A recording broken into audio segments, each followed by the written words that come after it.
قال عليه الصلاة والسلام Peygamberimiz sallallahu aleyhi ve sellem aytdi.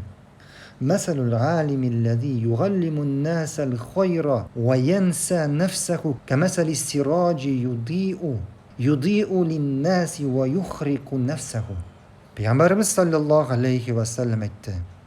Kişilerini yaxşılıkka öyrete turgan, yani yaxşılıkka ündi turgan, lakin o'zi turunda unuta turgan galim misali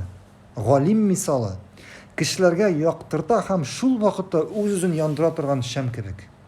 O'z-o'zini yondira turgan sham kebek. Sham. Mana shamni olg'iz. Butun kishiga yoqtirta, o'zi yonib bitadi. O'zi yo'qqa chiqadi. Ayi kishilarga yoqtirdi, o'zi yonib bitdi.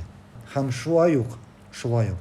Kishilarni yaxshilikqa undi, lekin o'zi turunda unda turgan g'olim mana shu sham kebek. Bütün kishiga yoqtirdi, o'zi yonib bitdi. Nechik anglarga buni?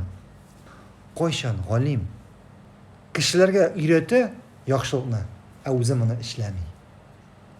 buni ishlamay. Bunda g'olim buni tugul, shulay g'odiy kishi degan. Kishilarga ayta o'zi ishlamay. O'zi turunda unuta. Ham shunday kishi mana shu sham kebek. Boshqa kishilarga yoqtirdi, o'zi yonib bitdi.